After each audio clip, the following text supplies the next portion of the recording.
As you can tell from the title of this video, I am not too happy with Kyle Shanahan. So, we're talking back to back weeks where the 49ers at half have a combined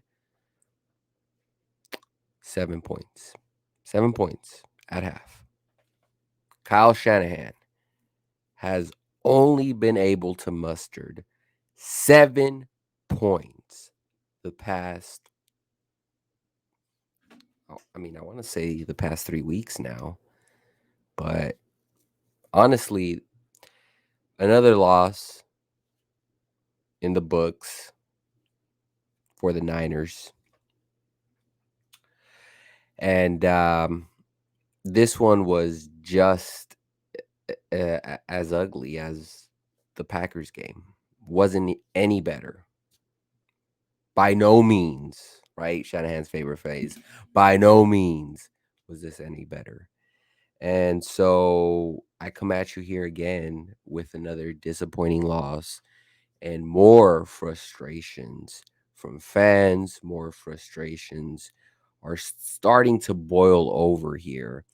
And we'll get into sort of the details here. But, one thing that came to mind that I had to write down is, you know, Jimmy's lack of, I guess, progress, his regression is a reflection of Kyle Shanahan, the head coach. Let's think about this for a second. 2019 was kind of the golden year for this group of players, for this group of guys, right? And we thought, okay, Shanahan needed maybe 3 years to finally get to his potential. And we thought, okay, from here on out, we're going to see playoffs.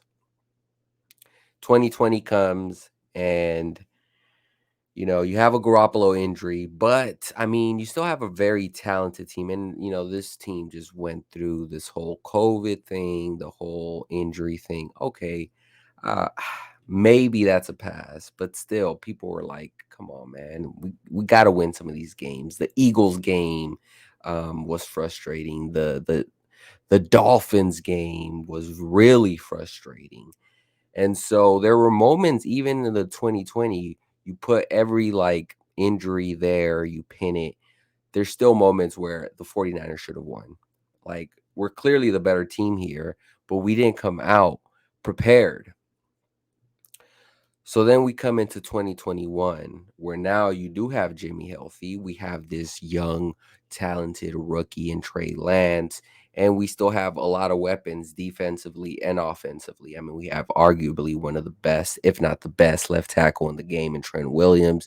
In my opinion, we upgraded at center with Alex Mack.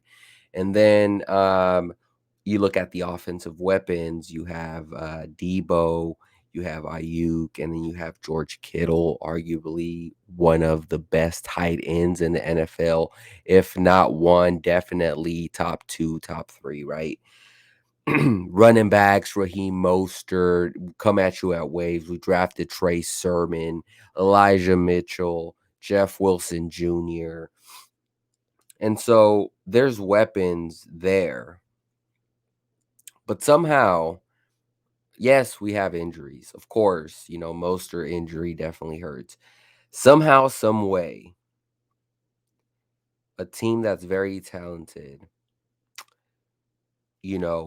has been single-handedly, I think, dominated by teams that have quarterbacks in the Packers and the Seahawks. And they should have, they came close of losing.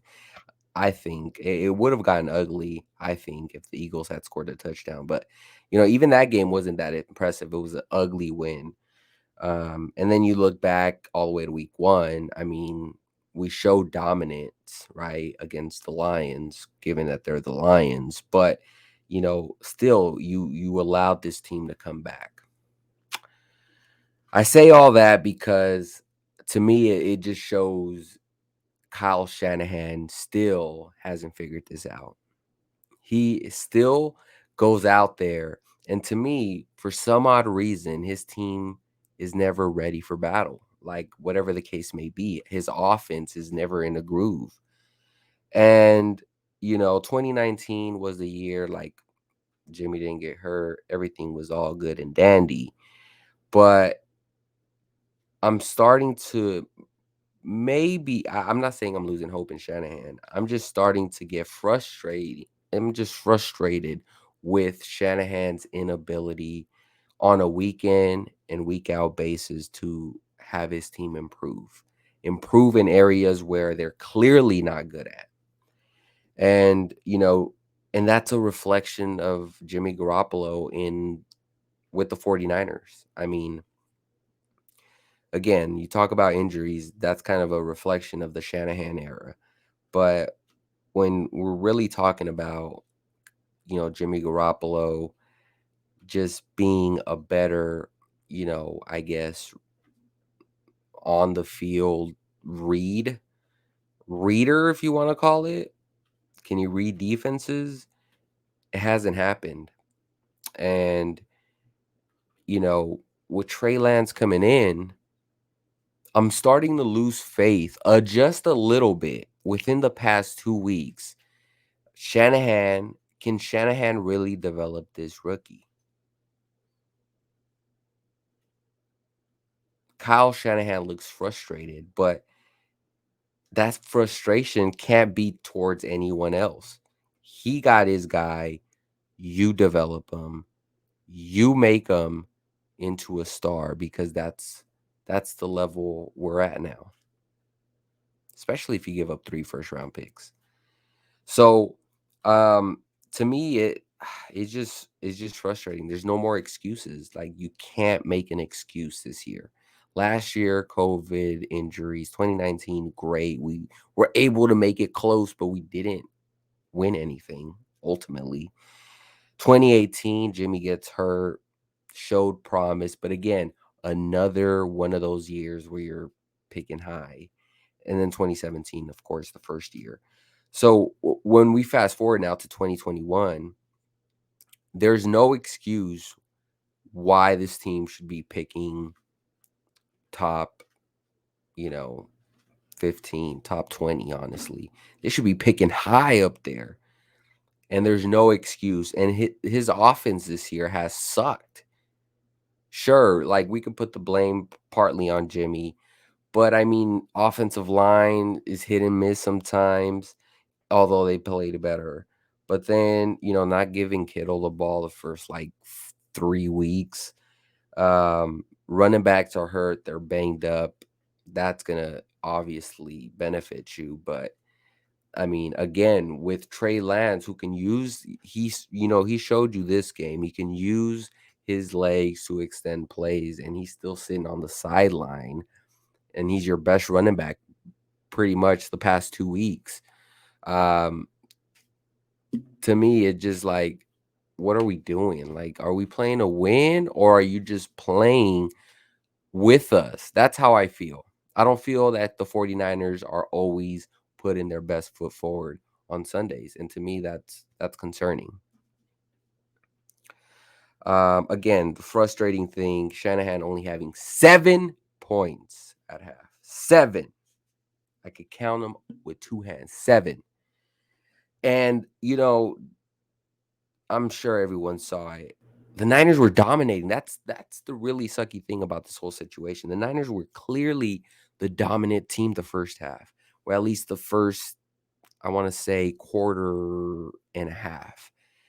And the defense really showed up. I mean, they really came prepared. They were, sacking Russell Wilson, having him, get rid of the ball quickly, and we were swarming to the football. We were amped up, but then here comes, I don't even want to touch on Robbie Gold, but that was kind of huge because we weren't able to put up field goals. I think at minimum, we could have been up 10-0, but that's neither here or there. I think it starts with the offense. Clearly, they can't get into a rhythm. pretty much this whole year, the 49ers just haven't been playing complementary football from top to bottom defensively, forcing turnovers. Even though they played well, they don't force any turnovers, game changers, right? Again, going back to this isn't 2019 no more. They don't force turnovers. They get key stops, they bend but don't break type of deal. But at the end of the day, it would be nice to have a turnover or two, right? Now, on the flip side, you have this offense who is good for at least one turnover a game, especially with Jimmy Garoppolo at quarterback and a rookie that's possibly going to be, replacing him here pretty soon. They're good for one or two turnovers a game. So, if you really think about it, you have a defense that doesn't force turnovers, and you have an offense who just loves giving up the football. That's a recipe for failure. Who do I put the blame on that? Kyle Shanahan. Kyle Shanahan, if you're watching this, I'm sure you are, right? I'm sure you are. Um, very disappointed. I'm very disappointed that, Shanahan doesn't have like the ability to put his best players in better positions to succeed. And the fact that, Lance looks so unprepared, right? That speaks more to coaching staff. Like, you don't have this guy prepared. You have Jimmy Garoppolo, a injury-prone quarterback. The game plan wasn't for him. Clearly, it's not for him, but at least have a game plan for Trey Lance.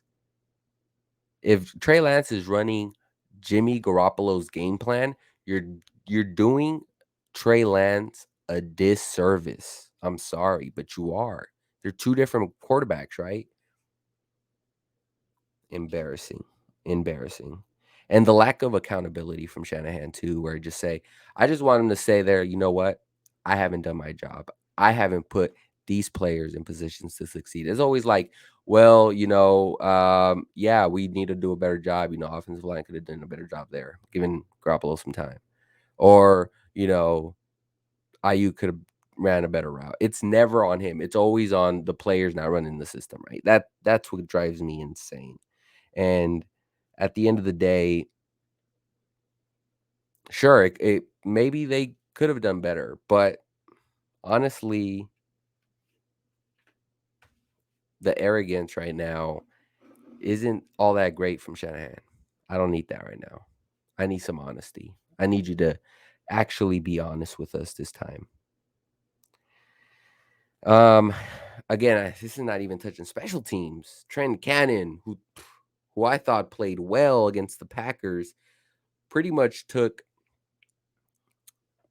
5 steps backwards. I mean, talk about a tough sequence. You cough it up twice in one play. I never seen that happen before. You muff a punt or a kickoff, whatever I think it was a kickoff. You pick it up and try to run again, and then you cough it up again. At that point, you're getting benched. I'm sorry. At this point, I've seen enough fumbles just on one play alone. Maybe let's give you some time on the bench just to reflect on what the hell just happened. But no, he's back there again. Seattle doesn't. I mean, I would have done the same shit where you just like kick it and have him return it now. And he plays it off as if it's a touchback. No, he had to pick it up, and now we're at the 10. So that cost us minimum 7 points, but because we literally gave Seattle the ball right there in the red zone. And so yeah, I mean that's a turnover -7 automatically with Russell Wilson. Those are things you cannot do. Um, and then, obviously the Wishnowskis miss, point after and field goal, but I'm not going to put that on the punter. I thought he punted it fantastic, but, again, going back to complimentary football, the 49ers just have a problem doing that consistently. And they've been, inconsistent the whole year. defensive penalties, that kinda hurt us late. That one drive where we had Seattle, but then D Ford got offsides. Something with D Ford and his offsides. He's always good for win a game, but there was that, and then there was the pass interference on Kirkpatrick, I wanna say, or Mosley, I forget, but, more defensive penalties that, pick up first downs. The 49ers are playing like a C team. They're playing they're playing pretty bad, guys. Imma just be honest with y'all. They're playing pretty bad, but here's the context. They're playing pretty bad for a head coach who's, you know, been here already. He's been in this position. He has his guys. He's been drafting, picking his guys, and we still suck. This is why I'm looking at the head coach, because I'm tired of just blaming the players now. The players are the players. They're always going to be like Jimmy Garoppolo is always going to be Jimmy Garoppolo. Why? Because the coaches just can't improve. They can't improve him for some reason. I guess that's just who he is. Okay, well, if that's just who he is, this is why we got Trey Lance, right? So let's talk about that. So Jimmy gets hurt. Kind of sucks. I mean, honestly, when we watched it and we saw Lance there, we're like, oh shit, Shanahan really just went with it. They're just like, you know what, I'm tired of seeing Jimmy, but then we realized he got hurt. So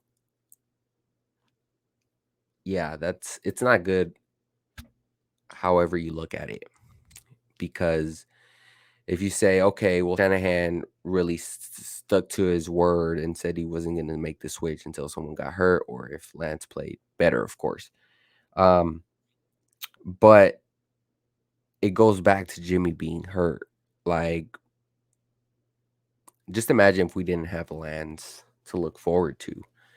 That would be, this would be a disaster. This would be like, okay, Shanahan, you're really on the hot seat, right? And there's folks talking about Shanahan being on the hot seat, but I think we just need to pump the brakes a little bit. I know we're upset, but he's not going nowhere. I mean, he just signed an extension, a year ago? 2020? So he's in the second year of his extension. He'll at least see another year before this even becomes a conversation, like serious conversation. But it's not off to a great start. But going back to Jimmy, he gets hurt, and then Lance steps in. Now, Lance has his own problems, and he's a rookie. Like, fans expect a rookie to make those rookie mistakes.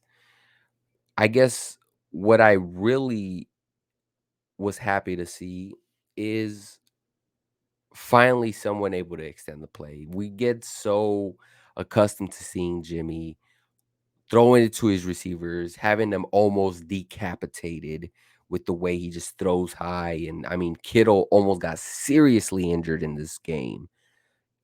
I don't know how his knee survived. Maybe that's why his Jimmy Garoppolo's calf got hurt, because he's something had to happen on that play. But or actually, I think Jimmy said in his press conference it was on the first drive. So that was kind of crazy that he was able to play that long. But so I expect Lance not to make every throw, to make some mistakes. But we see the potential. Now, this is where I have a problem, is I don't know if Shanahan can develop this kid. Has he ever done it? No, I don't think so. He's never had the chance to really develop. I mean, the closest one, I want to say it's Manziel. And I mean, it's well documented that Manziel, like ownership from the Browns, really forced Manziel in before Shanahan wanted to. And we're kind of seeing it here. At least he's consistent in that regard. But now we get to a point where Jimmy might be out for the next like 2, 3 weeks until after the bye, maybe, depending. I don't know how severe this is. I mean, we're talking about a calf. I mean, what else more can it be? Can it be a strain? Can it be a bad cramp? Can it be Achilles? We just don't know. Um, that's the scary part. But then, this is why we brought in Lance, and this changes the whole dynamic of the season now. If now we're just sticking to Lance, and Kyle Shanahan in the press conference really, this is what really gets me annoying. It's like Shanahan says this is why he's like, yeah, he didn't play great. This is why he's the second string. Like, yeah, this is why I'm right. But that's not the point. The point is, like, you brought this kid, you invested so much in this kid to develop him because we want to actually see him. I mean, can he be any worse than Garoppolo right now? I'm not saying Garoppolo's terrible, but he's not getting it done. At the end of the day, he's losing. Like Jimmy Garoppolo, his whole thing was like, well, at least he wins games, right? Well, he's not winning games this year. Yeah, he won 2 games against the Lions, who are depleted and are just rebuilding, like, for the 50th time, and then you have the Eagles who, sure, they had something going week 1, but, they're still the Eagles with a rookie head coach. So, that's my whole thing. Like, he's not winning, so he's not getting it done. So to me, it makes no difference if you start Lance and yeah, okay, we lose, but at least the development for Lance is there for next year. But I just don't see, I can't really trust that Shanahan can handle this well, and I think he hasn't handled this situation well, because if you're saying, "Well, this is why he's the second string," well, then my follow-up question is, why isn't he more ready for games then? Isn't that on you to prepare him? Like, are you telling me he's third string because someone else can be more prepared? Like, what are you getting at, Shanahan?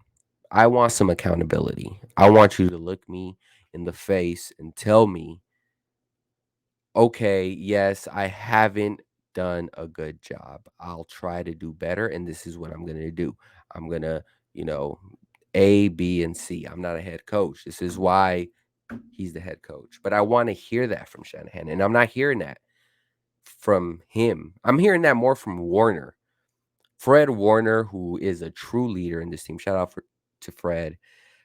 He really is like, you know what? I'm gonna look at the film and see how I can get better. I'm gonna look at the film and see how I can get better. And this is a guy who best player on defense. That's a true leader. We need Shanahan to be a true leader. He's not. Um, there's nothing more to say. I hope Lance really starts the rest of the year. That's where I'm at. I think it'll be dumb. It'll be like so it'll be a waste of everyone's time if Jimmy misses, like, if he comes back after the bye. If he misses, like, any time, let's say he misses 2 weeks. If he comes back and we lost against the Cardinals, what's the point? We're 2 and 3 at that point. We're just like, do you really trust Jimmy to go out there and win? What is it? That would be 5 games, like 8 straight. I don't know. Do you really trust Jimmy to do that? I don't. So what's the point? Why not just, like, develop the young kid, get him going? Again, Trey Lance hasn't played football. Yeah, he didn't play football last year. What he needs, reps. Reps with the first team finally. Hopefully he gets it this week. But that's what it is now. That's what it is. Like, this is the future. Like, Garoppolo, I mean, to be honest, when we made the pick, I was surprised to still see Garoppolo in training camp. Now, that probably changed the way they saw Lance and said, "You know what? The kid's not ready." I can see that. But that was months ago. Like, at some point, the rookie's gonna have to play. And I don't wanna wait till next year where it's like we're gonna restart this process again. Like, we can start it from now, get all the growing pains out of the way, and then next year, you reboot, you're gonna have some cap space to spend, boom. But if we can't beat a depleted Seahawks secondary team, and we were, like, handling them, we should have been up, like, 17 nothing before Russell Wilson had any points. And a Packers team who, again, a shot defensive line, a shot offensive line. They have why did we lose? Aaron Rodgers and Russell Wilson. That's why. Quarterbacks matter. Yep. All right, folks, I'm gonna end it on that. That was kind of my rant of this whole game the past 2 weeks. It's really a week to week type of a game, you know. Um, I did love the way they start, but you have to be consistent throughout all four quarters, and the 49ers haven't been able to put a full game together yet, and we're still waiting on that. So, thank you everybody for watching, and as always, we'll see you on the next one.